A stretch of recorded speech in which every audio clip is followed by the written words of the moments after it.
Hi, everyone. This is Grace Joe of Entrepreneur. Today, I get to speak with Chaz Guest. Not often did I get to speak with an artist who's also such a profound philosopher with such advice on how to live a better life.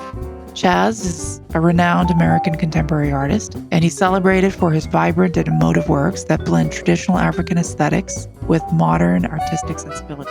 He started his curiosity and this disciplined life in New York, which led him then to Philadelphia, and you'll hear all about that journey. I think this is a profound exploration of how we live, and he says it so beautifully in terms of art, in terms of good, and the way we focus on doing our best. A profound exploration of cultural identity. That's what his theme is often in his works. He's often described as a visual narrative, capturing the essence of humanity, reflecting his deep connection with his heritage. And it's a career spanning several decades, and his works have been exhibited internationally, earning him acclaim for his unique contributions to the world of contemporary art. I know you will enjoy this conversation, and I think you will have a very wonderful view of life afterwards. Chaz, I'm just so thrilled to have met you like this, and hopefully someday I can meet you in person. And I would love to ask you about your background. Where were you born? Where did you grow up? And where did you go to school? Well, I had what you call probably what would be considered a unique beginning. My siblings and I, we were born in Niagara Falls, New York, very close to Canada, but we were able to walk to Canada actually and pay a dime to get across the bridge. Oh, That kind of dates me with age. Starting out there, it was considered for me a very open space. By that I mean it was only nature, yeah. and my father being a preacher, watching him and experiencing openness in nature. I was in charge of getting the worms for my dad when he was going fishing. And so I always had my hands in the earth. I was really inspired by my surroundings because it seemed quiet and very connected to nature. I was out there and it seemed like I was really in tune with nature. And I don't know if that is a good trait or not, but I wasn't influenced by even race or the unrest that was going on in the 60s. I wasn't privy to what was going on from age 1 to about 10.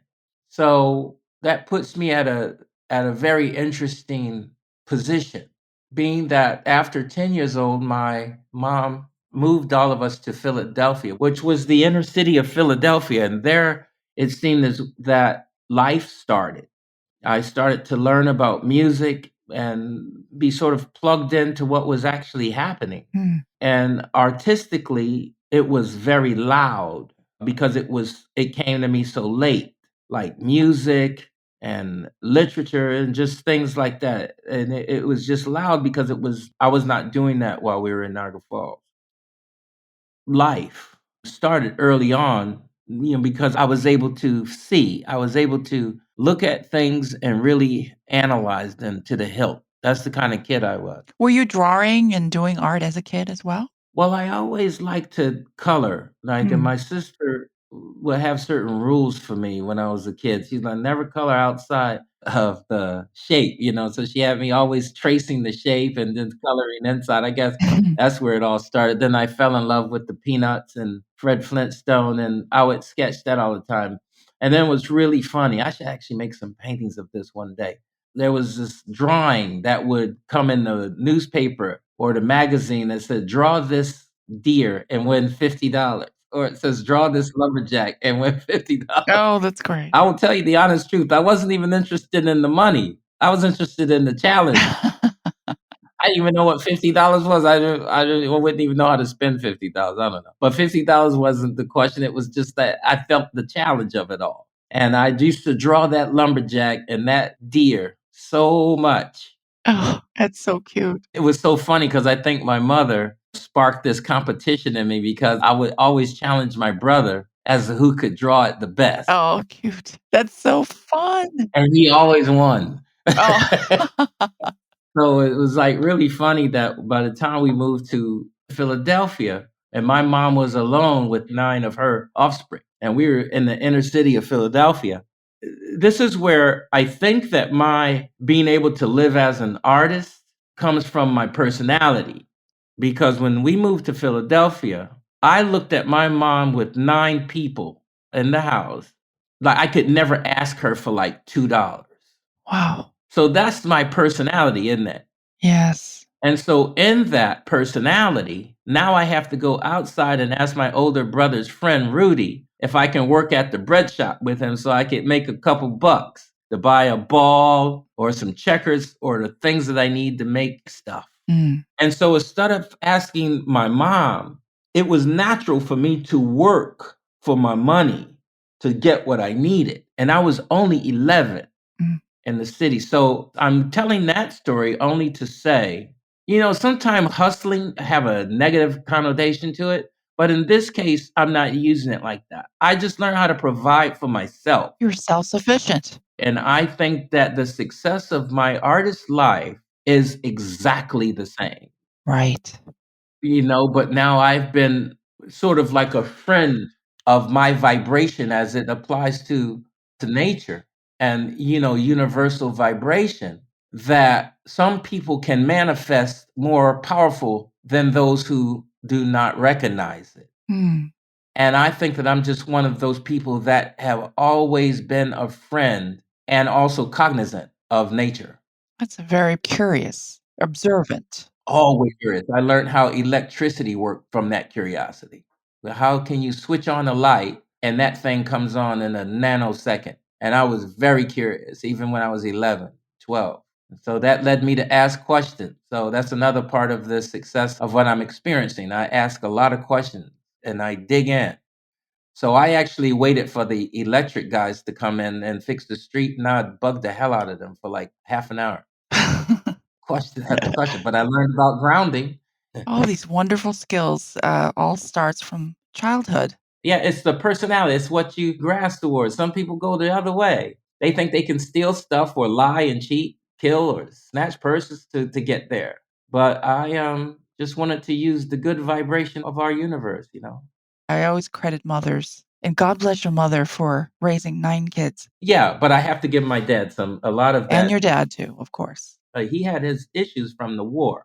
My dad fought in World War II, and he had that. PTSD. Yeah, yeah. And so he's on the front line. He was a war hero, my Wow. father. Wow. But we just couldn't live with him because of that. But I am so glad that man was my father. I have a lot of his traits, and Oh, it's a very powerful trait. it's a great honor for you. Now, how did you choose FIT? That's a really funny story. I was a gymnast at Southern Connecticut State University, Mhm. and so again, being a gymnast, and when I retired in '85, I remember I had this photographer friend, and he asked me what was I going to do after gymnastics. I said I have no idea. And he said, "Well, I'm going to FIT for photography." I said, "Well, what's FIT?" It was a fashion school. I said, "Oh, I can sew a little bit and I can draw. I can draw a little bit. Maybe I'll try that." And so after I retired and graduated from Southern Connecticut State University, I have a fierce personality. The courage and the curiosity. I've got a lot of that And the competition. and the competition. And then with that, I just got on the train and I went to New York City and enrolled myself at FIT. Just a week later, I met Andy Warhol and his photographer. And Wow. because I was built like that, they asked to photograph me. It's Christopher Makos is his name. And I met he and Andy Warhol. I didn't know who Andy Warhol was. Of course, he looked like a straight alien to me. I was intrigued totally by that man's look. And then I guess I was intriguing to him because I was built like that. It wasn't gym time in that time Right. in the years. It was the '85. So it's not like now. Everybody's, kind of going to the gym and stuff. So I kind of stuck out. So those is my FIT days. And I started with fashion as a fashion designer. But I noticed right away that I wasn't prepared to be a fashion designer. Mm. And so I met this guy by the name of Antonio Lopez, who is the best fashion illustrator in the world. Mm. He had all of the clients like Karl Lagerfeld and Donna Karan, Norma Kamali, Missoni, and he would light up those pages with his artistic ability, and it really struck me so deeply. And I said that I wanted to do that. So I met him, and he said that he would like kind of give me a little push by introducing me to Karl Lagerfeld. But unfortunately, he died of AIDS, and AIDS was really big there in '86. Those creative, wonderful people were dropping like flies. And so I just bought a one-way ticket and went to Paris with my little bit of ability to draw fashion. But here's a story I want to tell to your listeners, Yes. whereby sometimes you could work really, really hard and it seems you're not getting any place, but every step you make makes a difference, right? Right. And so when I was in Paris, I didn't have a relationship with money. So maybe that was a good thing. I just had this will to just do something, just maximize my ability of a person who made drawings and stuff like that. Mhm. Listen, I would like leave my drawings under the doors of magazines and walk all over Paris into the nighttime, Mm. singing out loud, looking at the street, looking at the beautiful buildings and just taking it all in. But at the same time, I would like be pushing drawing fashion drawings under the magazine businesses and Wow. stuff, and fashion houses. I was on a mission like that. And let me tell you this short story. One day I was on the Rue de Rivoli walking, Yeah. and I saw this woman across the street carrying some big bags. And I ran across the street and I asked her, can I help her with her bag? And I asked her where was she going. She said she was going to Hotel Intercontinental. So I grabbed her bags and I walked with her, put her bags down, and she stood up and she was very tall. Oh, And she whipped her hair back, and it was the top model in Paris by the name of Katusha. wow. She kissed me on the cheek and said, "Thank you," and, she was a top model there, and then she called her friends over, and it was everyone from, like, Naomi Campbell and all of these top models. They sort of circled me like I was a little bird or something, and they asked me, did I wanna come to this party behind these doors? I said, "Well, I'm not dressed for this party at all. No problem. So just have a champagne." And I walked in there, and it was a party for Yves Saint Laurent. No. Wow. Guy standing next to him was Michel Ouville. I'll never forget his name because he said, "Yeah, I got your drawing under my door. No. And then What a story. if you want to do the cover, be in my office tomorrow and you'll do the cover of Joyce Paris magazine." And I did that cover and I actually made $850 and my drawing was on the subway and on the street and everything. And then they sent me to Christian Lacroix. I did the drawing for him for his first show ever. And then he told me, "You're drawing like this, you should be a painter." And that is how I started my painting life when I got back to Oh New my York. god, I am so glad you told me this story. As you're telling me, I'm getting chills down my back. And from the mouth of Christian Lacroix is how I started my art. I was gonna ask you, how did you flip over to the fine art? It's because of Christian Lacroix.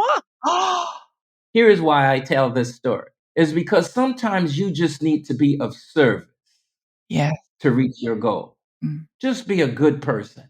That's the message. That's why I wanted to tell this story. You can work your ass off like I was doing, but it didn't come from my hard work. It came from my service. That is incredible. That's like a karma, right? You pay it forward and it comes back to you in spades. Yeah, but don't wait for it and don't do it because of that. Do it from your heart. Do it from your heart. Oh my goodness. What a treat that story was. So now that you've gone over to the fine arts side, did you go over right away? Did you feel it was right? Or how did you feel when you first I felt very lost. I don't know what it's like in other countries, but here in America, if from kindergarten you're trained to work for somebody, work for a company, work for this, work for there's something laid out for you. But like my sister taught me how to color, I didn't stay in those lines. I colored way outside of the line. Mm. And I had to create my own life. But in doing that, I had to, re-engineer myself because I was engineered to work for somebody like we all are, Mhm. and that's called re-engineering. So I had to re-engineer myself to live like, Picasso and those guys did. You eat what you grow and you grow what you eat. Yes. And I had to retrain myself. But more so, I had to train myself in painting. And that came from just being at Pearl Paint Art Store in New York City on Canal Street and at the Met and just basically living at the MoMA.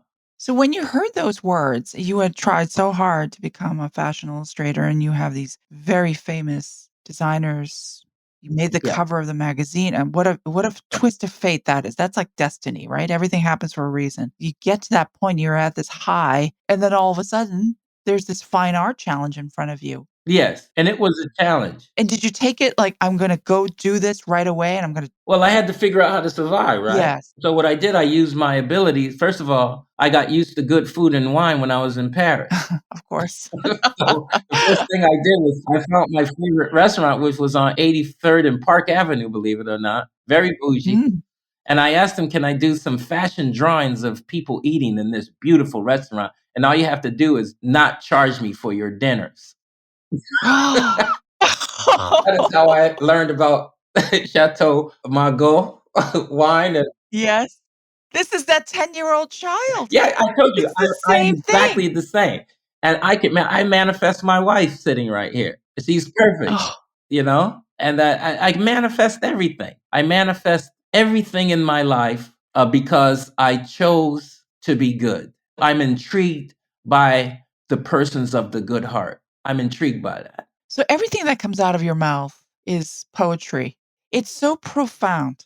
It seems sort of like it's just flowing out of Mm. you, but it is such profound thought. Well, thank you, Grace. Of course, I really mean it. Do you think that's innate? Do you think it's your mom? Where does that come from? Well, we all the DNA, and I believe, I've learned of my family all the way to my great great great grandfather. They seem like very good people. They're very strong people. So I come from a very strong DNA, and being of the African American culture, which is one I'm very very proud of. I'm so proud of those from all the way back from those enslaved people who prayed and hoped their way out of that condition. So I'm connected to them and I respect them and I respect the DNA, the bloodline that I'm in. And then, then most importantly, I celebrate the fact that I'm a human being with a expiration date here. Hmm. And I want to maximize that. I want to have some fun. I want to create. I want to move some people. I want to be great at something. I want to paint. I want to paint until I drop. I want to sculpt and change things if I can. And I want young people to see what I'm doing and be inspired because I did it by hand. I made my life by hand. I made my house, my car, my son's education, my traveling around the world, comfortable clothing that I wear, my favorite designers because they use great fabric. And all of that comes from just making paintings by hand. So when you look at your life and everything that you've built with your Hmm. hands, has any of that surprised you? When you look back, is any of this surprising to you? Is this journey something that you thought you would have, Well, or yeah, what part of it has been shocking? that's a good question, but I just might add that when your mom is Algertha and your father is Reverend Theodore James Guest, and you want to maximize their DNA, it doesn't surprise me that I'm Chaz Guest. Mm, Those are some very strong, wonderful people they were. And then their parents were too. So it doesn't yes. surprise me. It's just that I'm happy that I chose to lean on their shoulders, well, stand on their shoulders.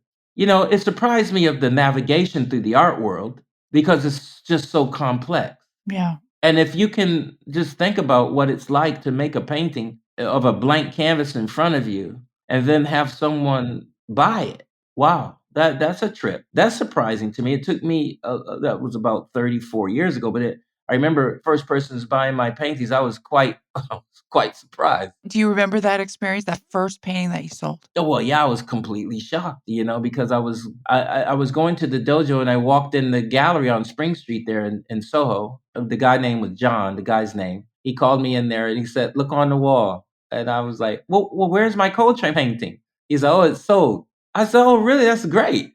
I said, "How much did this sell for?" He said, $15,000. And I just stood there and I can't tell you, I was just kind of blown away because I'm like, $15,000. This was 34 years ago. I just Of couldn't course, believe it. still big money. And I was Yes. like, wow. And so when I got my percentage, I was okay. It just taught me how to spoil myself. And buy my mom everything she wants she can imagine that that was that Oh, start. So beautiful. yeah. Well, You're very proud of your DNA, proud of your culture. Mm. And you also said in your interview that you wanted to go very deep into your own culture Yes, before you could understand another, yes. Not understand, but to celebrate. to celebrate. Tell us about how you went deep into your own culture. What was the process for that? Well, I just did a lot of reading. Well, thank God YouTube, those short excerpts that youth seem to want to learn from and then try to have a conversation, but it just stops because you didn't dig. You have to read. And I know my culture very well. I dug deeply into my culture, anywhere from reading amazing books to watching some documentaries to talking to older people, Hmm. just really engaged, just really being engaged because I painted this one series of paintings called the Cotton series. And not only did I paint these enslaved people, but I actually took on their characters. And so if they had a missing teeth that I had imagined, or their shoes were soggy, or their hands were hurting, or they were hungry, or whatever, I tried to depict that in all of my paintings. Mm. And in the process of painting these paintings, I was actually painting humanity at the same time, void of color or race.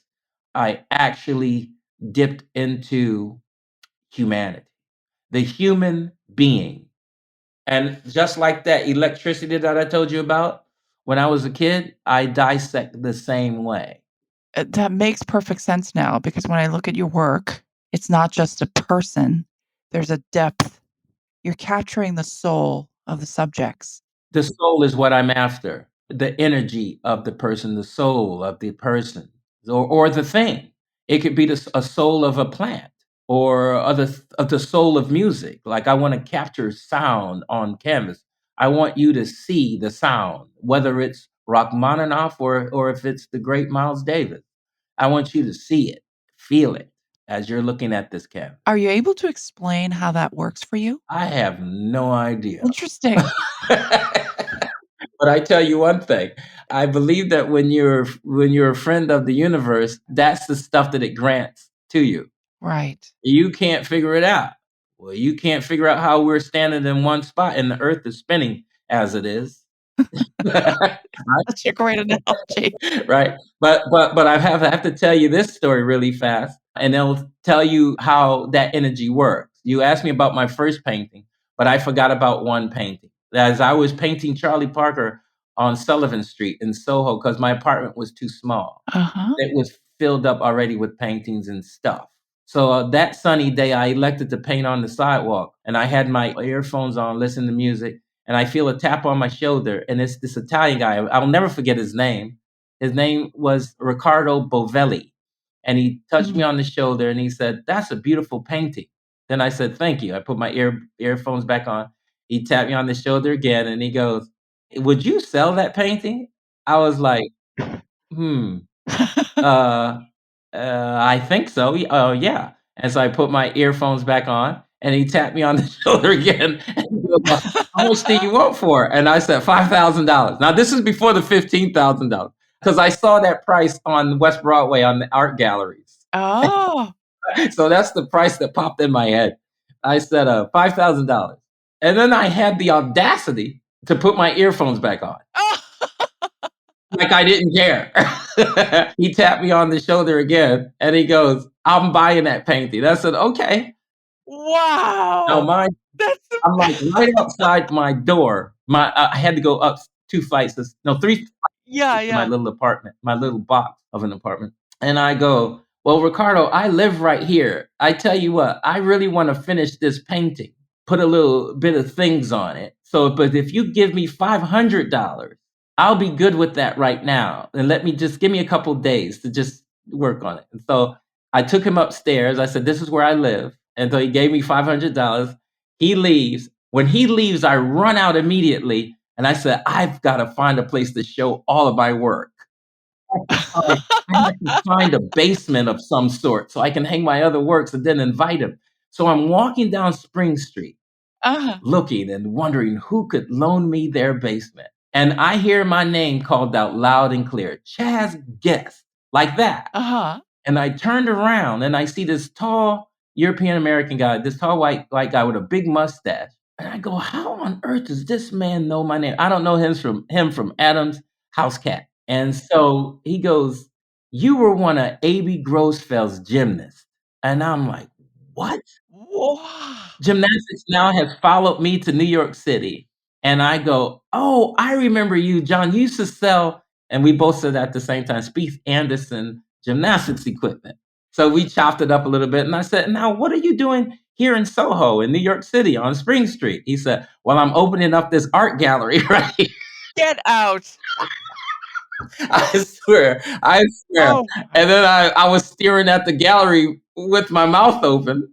that's And then crazy. I look at John and I go, John, can I give you $500 to loan me your basement? He said, oh, yeah, you could use my basement. But there's no and we chopped it up a little bit. And with that $500, I bought cheese and wine and cups and stuff like that I saw at art galleries opening. So I just imitated that. And I called everybody I knew in the world. And I had my little makeshift show in the basement.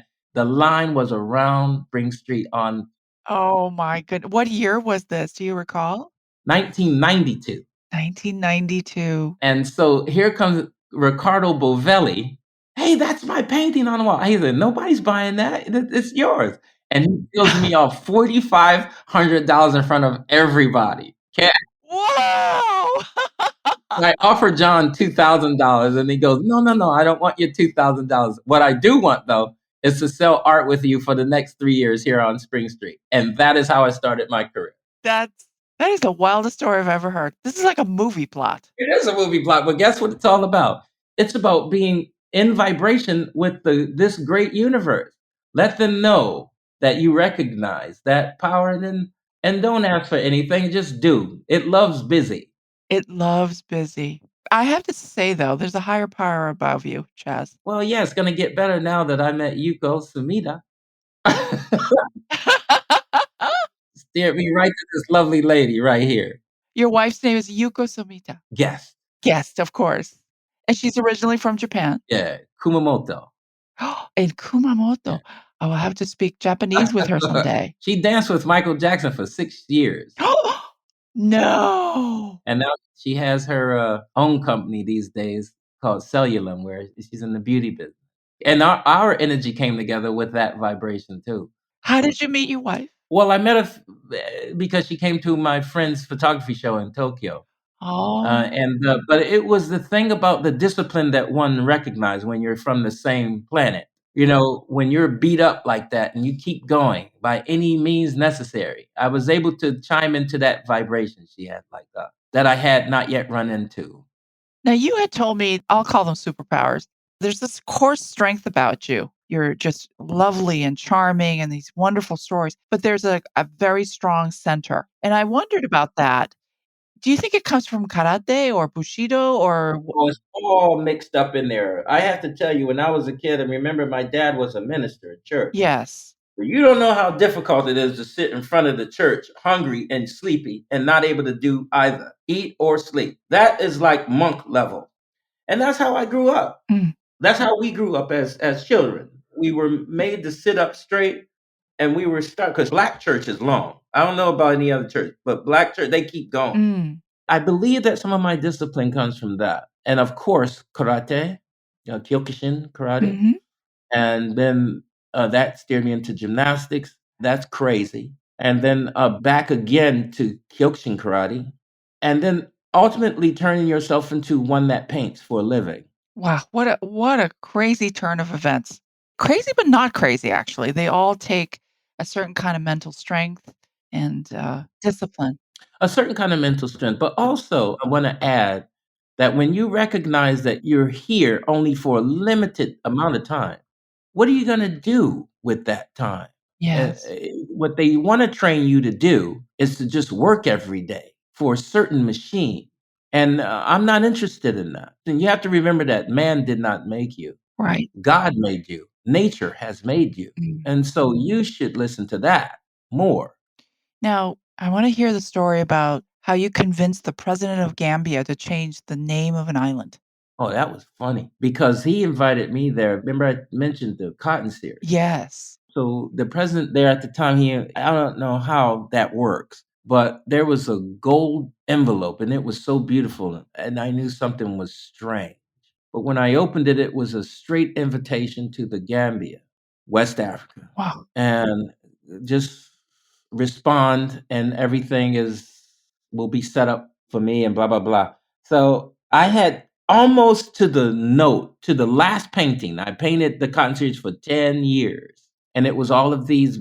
I wanted to give back the humanity and the dignity of these enslaved people. I wanted them to give them a voice, a character, a face. And so I indulged myself and delved in solely into this collection. I just kept going. And somehow it reached the Gambia through a mutual persons that knew the president and knew me. Mm. And so he said, I've got to get this guy here for our Independence Day celebration. And so that invitation and tickets and accommodations all came through the mail, and I landed there. And you know, Alex Haley's roots. Of course. Yes. Okay, so Alex Haley was in the Gambia. Yes. That's right. Here, as you talk about fate, I was standing on that island that Alex Haley created Kunta Kinte Right. from Root. Yes. I saw a documentary many times over this. Yes, I know exactly what you're talking about. So I'm standing there on this little piece of island. There are tears come to my eyes, Mm. because I just was just feeling the Holocaust of it all. Mm. And it was something that the guy who had the microphone in my face from the news, and he said, "Well, you're standing on Fort James Island." Now, if you know me, this curious dissecting guy, I'm like, Fort James Island? Well, what sense does that make? Aren't those the people who kicked your ass? And you're honoring them with the, oh, I'll be talking to the president tomorrow. He invites me to the state house. And that was probably the first thing that came out of my mouth. And I go, oh no, we've got to fix this. I just asked him, can we please rename this island? Maybe to like, okay, since Kunta Kinte from Alex Haley is so popular, why don't we call it Kunta Kinte Island? Makes perfect sense, and it's an honor. It was in the newspaper the next day, and then through UNESCO, they changed. You can Google it up, and it says artist from New York changed the name of the island. I And think yeah, that's awesome. yeah. So you go around and you do crazy stuff. You just never know what might happen, but in your case, it just miracles happen. Yeah, you just get in good trouble, as the great John Lewis would say. Get in good trouble. But not only presidents, your art is collected by some of the most famous people in the world.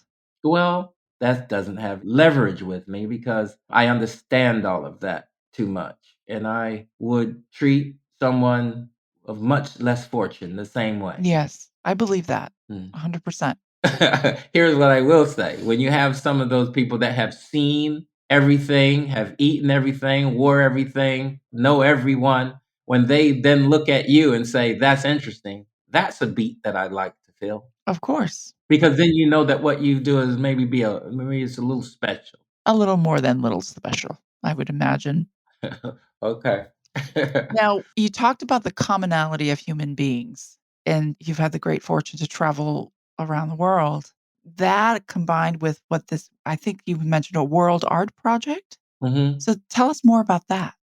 Well, I just think that, coming up in Philadelphia, when I became cognizant of the way that things are, unfortunately, in these United States of America when I was young, I started out playing as violin in school, in the public school. And then the next week it was taken away. And that hurt my heart. Yeah. And then all of a sudden, wood shop was taken away. And then art classes were taken away.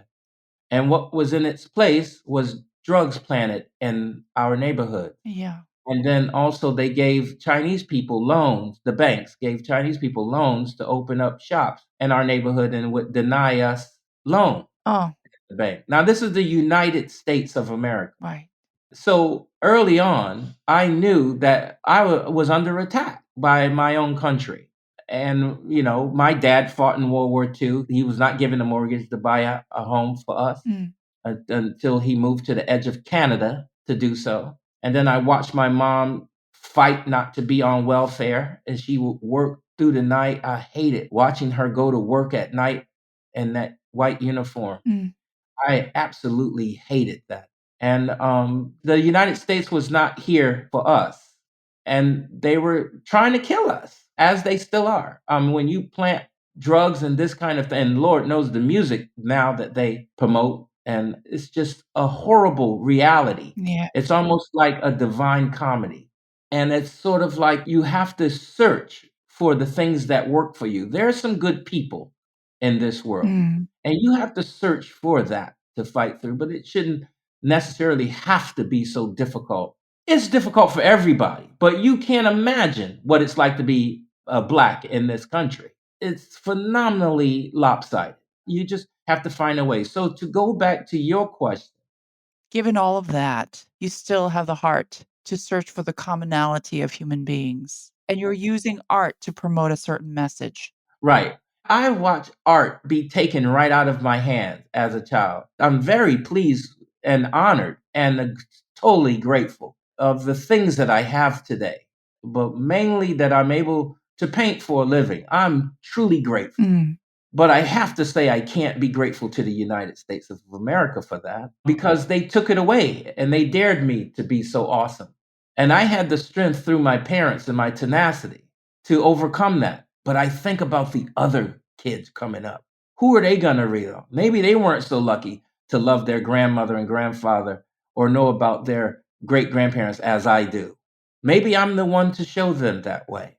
And so, if I'm able to create something like the World Art Project and offer this to kids around the world, white, black, Asian, Latin, whatever, Native American, if you're a child, I want to be able to offer something to you to believe in because I had to believe in extra because things were taken away from me and disaster was offered to me on the daily. the way you have managed your own life could help millions and millions of young people around the world. I really would love that. All I need is the platform because I'm interested. I'm interested. Right now, I'm sitting here and I'm a very happy individual to have come to where I've come as being a painter, being able to make paintings with these wonderful colors and these brushes and this canvas. I'm able to do this. And it would be great to have a platform to talk about that and to hopefully inspire a whole new generation. I think you can and you will. All the stories that you shared, the way you managed every step of every stage of your life by being busy, just Hmm. doing, making Hmm. things work, having discipline and curiosity, those are really great lessons. Well, I hope so. All of this starts with you had mentioned, "I'm so in love with your mother," and the perspective that she had, which Oh, was, yeah. "Go for the spirit of good." Oh, she was amazing. With that name, I've never met another creature with a name of Algirtha, but it's very fitting. How do you spell that? Algirtha. Actually, my house is named the Algirtha. Algertha. Do you know the origins of that name? Yeah, they're from the South. They were from the South. Ah, She was from a small town called Sardis, Georgia. I love what she said. Go for the spirit Yeah, of good. Rely on hope. Always doing your yeah. best. Always doing your best. And she also used to always say, "I'm just passing through." Hmm. And that really helped me in her departure from here. She's just passing through. I think the other thing that's very powerful about you is, you understand your own mortality. That, it's a life is very short. Very sure. Yeah, and if I lived to be 90 like my friend Gordon Parks, I used to love talking to him. He's lived to be 94. Oh, God bless him for that. Yeah, I want my life to kinda mirror that. But what my mom used to say, she's just passing through. But my father used to tell me to learn how to live. But at 9, when I looked at him, I got that. Somehow I understood that. At a very young age, you got it. Somehow I understood when he looked at me and said, "Learn how to live." And then I just added on to it that life is an art form. Of course, because 'cause you're an artist at heart. When you were 9, when he said that to you, did you understand what that meant? Absolutely, I got it. You have to choose everything in front of you, like at a buffet. You have all of this food and you meticulously choose what you're gonna eat. It's just so great to have that enlightenment at the age of 9. But I stuttered, so I was totally in silence. I didn't talk a lot, and I was highly sensitive. So I thought a lot, and I was an insatiable reader. I loved the encyclopedia, so I was like really intrigued. I wished I just had known about art at that time because I came into it late, but boy, did I really eat that up. I loved Balthus and Picasso, Dali, and Romare Bearden, and Jacob Lawrence, and Monet. I loved Monet as well. Yes, and all of the surrealist painters. Right. So they were all in this whole goulash of who I am. It's that discipline and curiosity that carries you forward. Discipline and curiosity. And just to the fact that, you can collect things and you can meet people, you can have great lovers in your life and kind of thing, but you take nothing with you. And the Egyptians should have taught you that because they really tried to take everything, That's even their correct. cat. Even a cat. What are some things that you're still curious about that you haven't tried yet? Wow, that's a great question. Hmm. I'm really curious about those places that man has not infected yet. Mhm. You have to be careful because there's some plant life that will kill you Yeah, if you touch it, that's right. or so you have even stepping on some certain dirt, you'll take yourself out that way. And also, I've always been curious about the outer Earth, Grace, outside of this globe. That's so crazy I was sometimes. going to ask you, if Elon Musk calls you tomorrow and says, "You look, you have an opportunity to go to Mars," would you do it? No, I don't think so. I don't think I'd go to Mars, but I would love to have all of the information. The information, yeah, Yeah, but I wouldn't wanna go there because I don't have enough time to start something. yeah.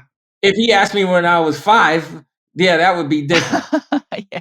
But at 62, I don't have enough time. I gotta finish this thing here on this earth. I'm more intrigued by Carl Sagan than Elon Oh, Musk. Carl Sagan. This is the way I love to think. I wish I was on that team of making that golden record. Oh, yes. I mean, by the way, your listeners, you can hip them to that. The golden record. It was on the Voyager that he sent up in 1976. Those things are now 34 billion miles away from Earth. Amazing. It's hard to think about it. But I try to put this kind of thinking back into my painting as well. When I'm standing in front of a canvas and mixing all of these colors, my mind is up there dealing with that. I want to get back to your question because here's I would love to be visited by another entity, like from another Planet, planet, another galaxy, like an alien. another thing than this thing. Hmm. I would love to see how they're doing it because I know that it's there. I mean, I know that there's definitely a higher power working with us. We can't be the only ones in this entire I existence. certainly hope not, because that would be a tragedy in itself. I'll just keep painting and just kissing my wife's cheeks. So, you've Mm. said so much today, but if a young person comes along, they're trying to be an artist, what advice would you give them? Well, I would say go to the museum a lot. See how the greatest did it? Be inquisitive. Go to the art store and learn about art material and just engage yourself in all great things. Meet smart people. Don't be afraid to engage people in conversation. Go to the museum once again. Talk to people there and just learn how to paint. But more importantly, learn how to live. You've got limited time and enjoy your life. Such sage words. I think that your parents would be very proud of you now. They were. In fact, I got to talk to them both a great deal. Thank God that my mother got a chance to see this painting in the White House with President Obama. She got to see it. Got to see that. She got to hear me sing the title song to my superhero film coming out, Buffalo Warrior. Buffalo Warrior. So tell me about that. That's a whole nother You're episode. singing.